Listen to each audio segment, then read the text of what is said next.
जय हिंद। इस वीडियो में हम लोग समझने वाले हैं कि आखिर गुजरात के अंदर जो एक मोरबी शहर है उसमें झूलता पुल पूरा हिंदुस्तान में पूरा जगह पर ये विख्यात है और एक टूरिज्म के लिए भी जाना जाता है। आखिरकार ऐसा क्या हुआ इसमें जो ये पुल टूट गया? तो देखिए, गुजरात है और गुजरात का एक शहर है मोरबी। मोरबी शहर में एक पुल है, उसी पुल देखिए ये मच्छू नदी में ये पुल बना हुआ है। मच्छू नदी में ये पुल बना हुआ है, इसी को हम लोग कहते हैं झूलता पुल। ये केबल से बनाया गया है और केबल के द्वारा बनाया गया है। ये पुल हालांकि सही में झूलता रहता है, इसी में लोग जाते हैं घूमने के लिए और घूम के वहाँ लोग अपना आनंद लेकर के आते हैं। देखिए 1879 में इसको राजा बाघवी राजवी ने इसे क्या किया था, बनाया था। और बनाने के बाद वहाँ पर मतलब ये ब्रिटिश ही है, बहुत पुराने समय से ये चल रहा था। ब्रिटिश इंजीनियरों ने यहां पर बनाया था और वहां पर आधुनिक तकनीक का भी इस्तेमाल किया गया था। जितना भी ब्रिटिश इंजीनियरों से हो सका आधुनिक तकनीक करने का, उन्होंने अपना आधुनिक तकनीक से इस पुल को बनाया था। और इसका लंबाई अगर देखेंगे तो 765 फीट है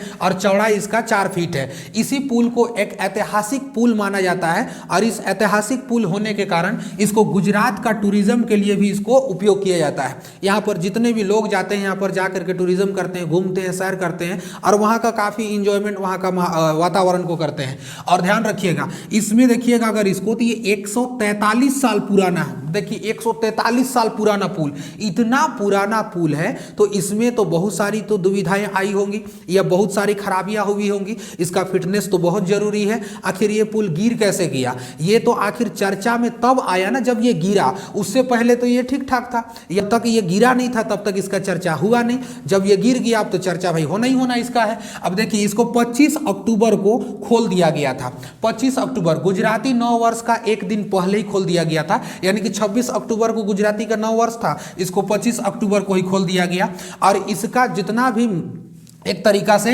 मरम्मत और संचालन करने के लिए जो समझौता किया गया था, तो मोरबी शहर का जो नगर पालिका है यानी कि मोरबी नगर पालिका और उसका स्थानीय कंपनी है जो कि उसका नाम है ओरेवा कंपनी, यही दोनों ने मिल करके एक प्लान बनाया और कहा कि भाई इसका मरम्मत हम ही लोग करेंगे और इसका संचालन के लिए भी समझौता हम ही लोग करेंगे। अब इन्होंने क्या किया, मरम्मत भी कर दिया और संचालन भी किया। अब रिकॉर्ड देखिए इसका, देखिएगा तो मरम्मत करने में खर्च जानते हैं 8 करोड़ इसका खर्च आया है। बताइए 8 करोड़ इसका खर्च आ गया। और इसका गारंटी कितना दिया गया था, 25 साल दिया गया था।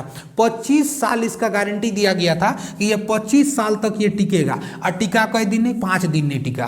देख रहे हैं, यही होता है। पता नहीं यार किस तरीका से वहां वैरायटी किया गया था और किस तरह से वहां कारीगरी किया गया था और कैसा मरम्मत कराया गया था कि 8-8 करोड़ का मरम्मत का खर्चा में 25 वर्ष का गारंटी दिया जाता है, चलता है 5 दिन नहीं। अब बताइए इसमें इन लोगों की फेलियर है कि नहीं है? और एक हद तो तब हो गई जब देखा गया कि मंजूरी भी इसको प्रशासन से नहीं मिला था, प्रशासन ने इसको मंजूरी भी नहीं दिया।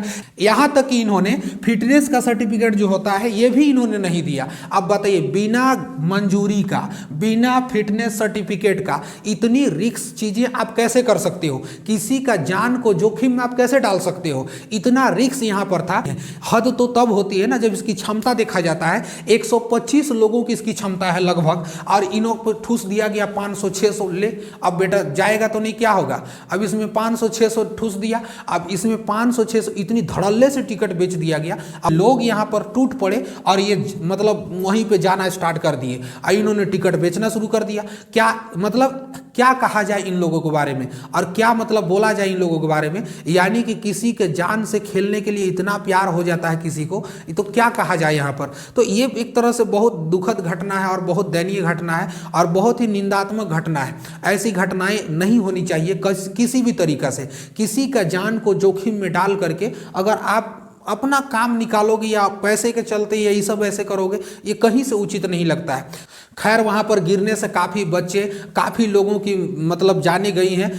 ईश्वर उनकी आत्माओं को शांति दे और उनके परिवारों को हौसला दे लड़ने के लिए, क्योंकि यार क्या कहा जाए ऐसी घटनाएं के बारे में। बहुत दुखद घटना थी हिंदुस्तान के लिए और मतलब दुआ करते हैं उन लोगों के लिए। उन लोगों के लिए एक तरह से प्रार्थना है, उनके परिवार को एक तरीके से हिम्मत मिले और उसका परिवार को एक तरीका से साहस मिले और दृढ़ संकल्प मिले उन लोग को और एक तरह से हिम्मत मिले चलने के लिए। और ईश्वर उन लोगों को भी आत्मा को शांति दे, क्योंकि ये सब दुखद घटना होती है ना। ऐसी दुखद घटनाओं को सुनते ही एकदम मौन सा इंसान हो जाता है। आखिर छोटे छोटे उसमें बच्चे थे, छोटे छोटे बच्चों बच्चों ने वहाँ पर अपना दम तोड़ दिया। ये किसकी गलती है? एक फेलियर की वजह से इतनी लोगों की जानें चली गई, इसका जिम्मेदार कौन होगा? इसका जिम्मेदार आखिर कौन होना चाहिए? तो ये सब थोड़ी सी एकदम लगती है ना कि थोड़ा सा दिमाग ओपनली एकदम क्या हो जाता है, भ्रष्ट हो जाता है पूरा। खैर, इसमें जो जो दोषी लोग हैं उन लोग पे कार्रवाई किया जाए, ये सही भी है, क्योंकि जब तक इस ऐसा मतलब होते रहेगा तब तक तो ये दिक्कत है। बस यही दुआ करेंगे कि ऐसा घटना फिर से ना हो और ऐसा घटना को अंजाम कभी ना दिया जाए और ऐसी घटनाएं हमें देखने के लिए ना मिले, क्योंकि ये सब बहुत ज़्यादा दिक्कत होती है। और जिनका परिवार उजड़ गया, अब क्या होगा, कुछ होगा। जिनका परिवार उजड़ गया वही परिवार जानता है कि परिवार से कोई जुदा हो जाए तो आखिर क्या होता है। कहते हैं ना कि मौत से भी पहले एक मौत होती है। यकीन ना हो ना तो देख लो किसी अपने से जुदा होकर के। यार बहुत ज़िंदगी एकदम खराब हो जाती है। कोई जब अपना अपने से बिछड़ जाता है, यानी कि क्या कहा जाए, उन लोगों को भी अब बताइए, जिसके पास जितना क्षमता नहीं था उनको उतना रख दिया गया और इतना मतलब भर दिया गया उसमें, और इस तरह से मतलब वहाँ पर काम कर दिया गया। तो ये सब चीज़ें थोड़ा सा दिक्कत हो जाती है, ऐसा नहीं होना चाहिए। आई होप इसे समझे होंगे। मिलेंगे नेक्स्ट क्लास में। जय हिंद।